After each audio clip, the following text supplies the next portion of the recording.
August 26, 1981, North Korea. The communist regime of Kim Il-sung is flexing its military muscles.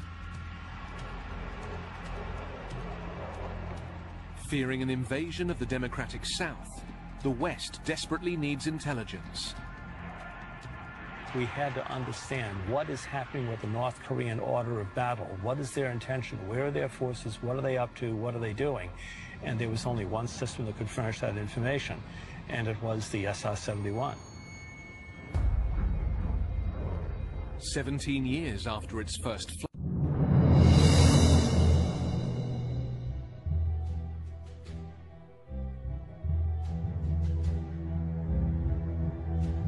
The Korean peninsula remains on high alert tonight as the region weighs up the implications of Kim Jong-il's death. North Korea has named his inexperienced son, Kim Jong-un, as the Hermit Kingdom's great successor. But there are concerns that change of leadership could lead to political instability and spark conflict with the South. This report from Stephen McDonnell, who's in the South Korean capital.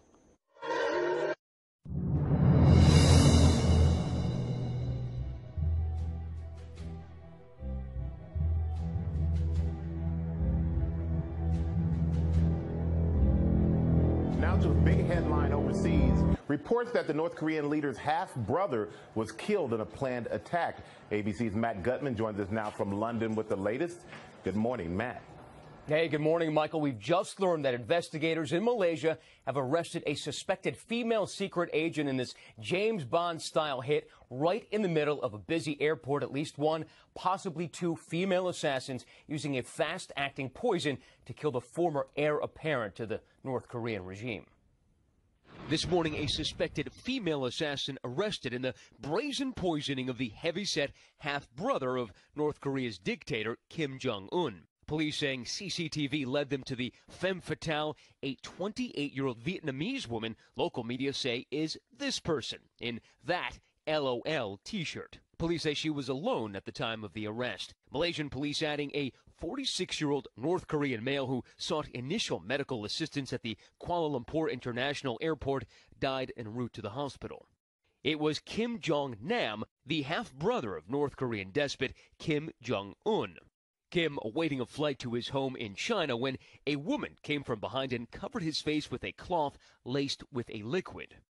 Police say Kim Jong-nam complained of burning in his eyes. He was rushed to the airport clinic. Dizziness quickly led to death, the poison killing him before he reached the hospital. Kim Jong-nam was reportedly the eldest son of the former North Korean dictator Kim Jong-il. That's them side by side in this awkward family photo from 1981. South Korean government officials believe Kim was traveling on a false passport. It wasn't the first time he traveled on a fake document. Kim Jong-nam came to global attention when he was detained using another fake passport to enter Japan to visit Disneyland Tokyo. Now, we've learned an autopsy is being conducted on Kim. Discovering the type of poison used could tell investigators who commissioned this hit. Right now, evidence pointing to North Korea. Analysts tell us this latest assassination isn't a sign of regime instability there. They say it's just unfinished business in a regime that operates most like a mafia family. Oh, guys. yeah.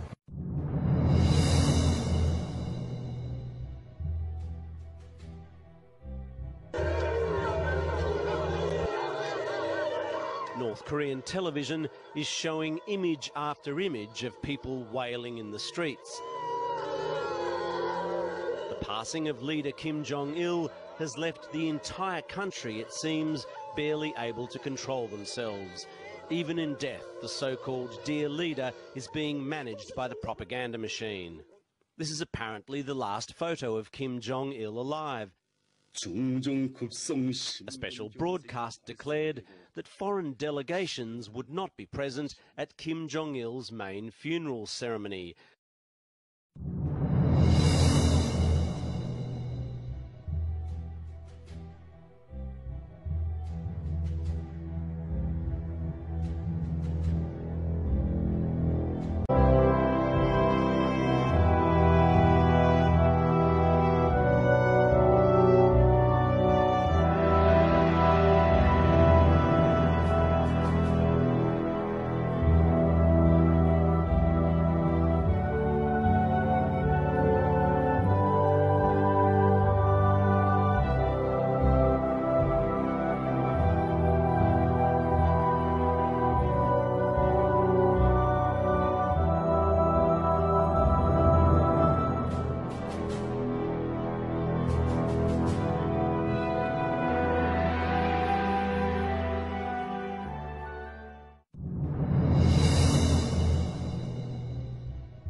North Korea claims it has successfully tested a hydrogen bomb, a device which can be loaded onto a long-range ballistic missile. There's no independent verification of that claim.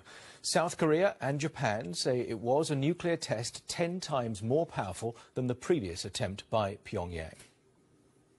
조선민주주의인민공화국 핵무기연구소 상명. A jubilant newsreader on state TV announced that the bomb test had been a complete success. The device was of unprecedentedly large power, she said. The news came just hours after state media published this photograph of Kim Jong-un apparently inspecting such a device.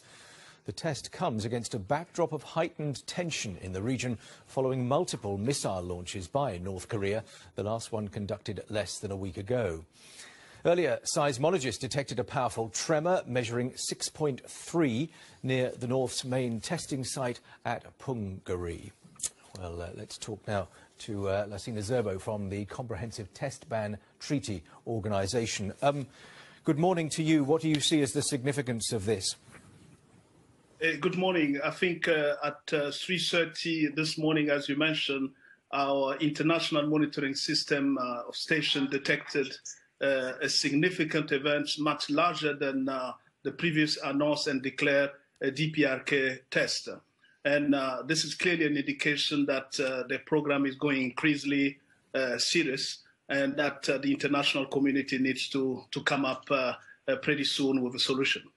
Increasingly serious, and it's going at some speed, you would say. Indeed, because we move since 2006, that's now the 6th test, all detected by our international monitoring system, but this one is obviously much larger than the previous ones. One of the questions here is whether or not what has been tested today, and they're talking about a hydrogen bomb, could be in some way linked to a long-range missile. Are you clear on that in your mind? Look, I think what I would say is that whether it's a hydrogen bomb or not, what is evident today is that their program is increasingly getting serious in terms of their ability to master the technology of having a nuclear bomb. So we're not speculating at this moment whether it's a hydrogen bomb or not, because our role is to indeed to come with concise specification, technical specification for our member state, and this is what we're doing. And then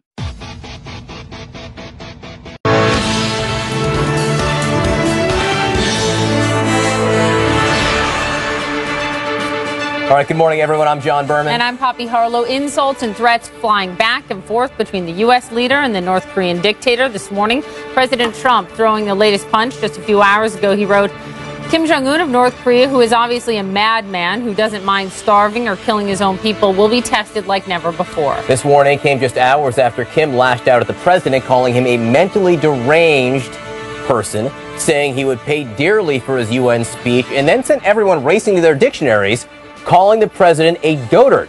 But even more significant, North Korea now threatening that it may test a hydrogen bomb on or over the Pacific Ocean. Let's start with that. Joining us now at the Pentagon, CNN's Barbara Starr, and here in New York, CNN global affairs analyst Elise Lavin. Barbara, first to you, a hydrogen bomb test on or over the Pacific. That seems like an extremely provocative move. Very provocative. Good morning to both of you. And the question, of course, is what would the U.S. do about it? Could the Trump administration, could the Pentagon even detect a test like that before it happens? If Kim was to put a hydrogen bomb warhead on a missile and launch it, it is possible, officials tell us, they would not know that that warhead was essentially a hydrogen bomb. So there's a lot of concern about what Kim is threatening, what he is doing. This threat coming from the North Korean foreign minister saying there might be a hydrogen bomb test on or over the Pacific. This after all of this exchange of rhetoric between both leaders, and Kim Jong-un firing his own rhetorical shots in language perhaps only he can use. And let me just read some of what he had to say to everyone. Kim saying he, President Trump, is unfit to hold the prerogative of supreme command of a country, and he is surely a rogue and a gangster, fond of playing with fire rather than a politician. I will make the man holding the prerogative of the supreme command in the U.S. pay dearly for his speech calling for totally destroying the DPRK, North Korea. Whatever Trump might have expected, he will face results beyond his expectation. I will surely and definitely tame the mentally deranged U.S. dotard with fire. Behind the scenes, what U.S. officials will tell you is Kim, as always, bound and determined to keep himself and his regime in place, and that is what is driving him now. John, Poppy. So, Elise, a few notable things. One, this is believed to be the first time that this was a direct sort of statement, not just from the North Korean state news agency, but from Kim Jong-un. I'm interested in what you think the significance is of that. And then this also comes on the heels of the president at that photo op yesterday in the UN General Assembly meetings saying, when asked, is dialogue still possible with North Korea, he said, why not? That's right. I mean, look, that is the first time that Kim Jong-un ever saw a statement coming from him. Usually statements are kind of talking about the dear leader, if you will. And I thought it was really extraordinary. It shows that President Trump is getting in his head and that this rhetoric is becoming personal between the two men. And I don't know whether that, I think it's much more rhetoric. I mean, surely the president shouldn't be talking about testing Kim Jong-un because you don't want to test. You want things to de-escalate. And surely Kim Jong-un is not going to, tame the U.S. leader. So I think it's getting a little hyperbole at this point. But certainly it's obviously becoming personal between these two leaders. I think they've met their match in terms of brinksmanship. Yeah. Well, certainly in terms of the thesaurus. Let's bring in our military analyst, Cedric Layton, a retired lieutenant colonel. Cedric, if you can hear me right now, it's interesting. Elise said just rhetoric, but this rhetoric has an impact when you're talking about figuring out how to deal with this nuclear situation. Does it limit your options? If the president is calling the North Korean leader a madman, and the North Korean leader is calling the president a frightened dog, does that limit the number of things they can do to find a solution? I think it does diplomatically, John, and I think that one of the key things here is that this rhetoric does paint both sides into a bit of a corner, because what you're looking at is you're looking at a way in which these folks are going to the brink in terms of the rhetoric. They're ratcheting things up basically beyond a 10 at this point when they're talking about each other and theoretically to each other, but they're doing it, of course, through public media, and they're doing it in a way that clearly shows that they want to get inside each other's heads.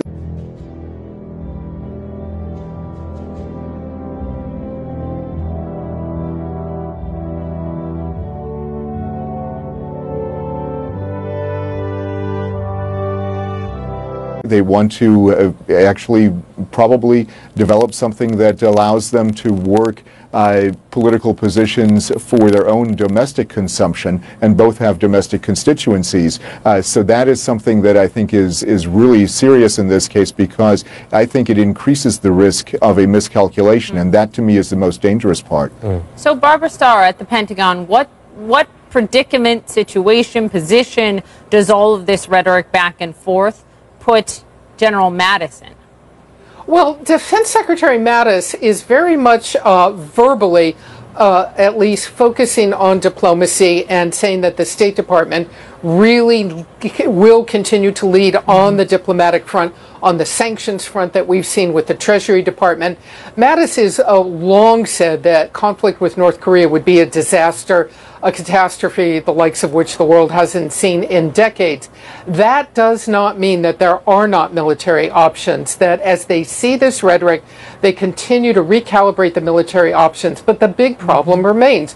How could you get in and out, you know, whether it's U.S. missiles, U.S. aircraft, how could you get the U.S. military to conduct strikes inside North Korea faster and get out faster than they could launch a counterattack against South Korea? That remains one of the key issues, one of the key problems to which, by all accounts, there's no easy answer. And the fundamental problem right now is nobody really knows what element of any of this rhetoric would in fact set Kim off on a military path. And Elise Lavin, on top of North Korea, the U.S. dealing with Iran right now. Iran showcasing a new long-range ICBM. Very proud of this missile. Not part of the nuclear agreement per se, but clearly trying to sort of thumb their nose publicly at the United States right now. Well, and that's what the United States, the Trump administration, has been saying, that this nuclear deal did not address those other threats, the missile threat, the terrorism, the support for terrorism, the human rights, and they're trying to deal with this in a total comprehensive context. And so when you have these decisions that President Trump has to make about the nuclear deal, they're looking at the whole panoply of issues related to Iran. Their allies are saying, listen, you need to deal with Iran is technically in compliance of the nuclear threat, and you need to separate the two. And so you kind of have a little bit of a showdown between the U.S. and the Europeans and Russia and China who are working on this deal together. Colonel, the question has been asked of a number of people around the president in his cabinet, but I'll ask you this as well. Does it complicate things for the United States on a diplomatic front with North Korea that the president is threatening to pull the U.S. or not to certify the Iran nuclear agreement in less than a month? Right. I think it does, Poppy, and the reason that it complicates things is that it actually involves a degree of uncertainty. It introduces this element of uncertainty into the diplomatic as well as the political processes in all of the countries involved. And North Korea is watching what is going on with Iran. They see that there was an agreement. They believe that in many ways this agreement was a sign of weakness on the part of Iran as well, because it limits Iran's ability to do things from a nuclear standpoint. So because of that, they think that reduces Iran's independence. North Korea doesn't want to have its independence reduced at all. No, clearly not. Now threatening testing a hydrogen bomb on the Pacific. Surely not wanting its independence tested. All right, Cedric Layton, Barbara Starr, Elise Lavin, thanks so much for being with us. You bet. Other major stories.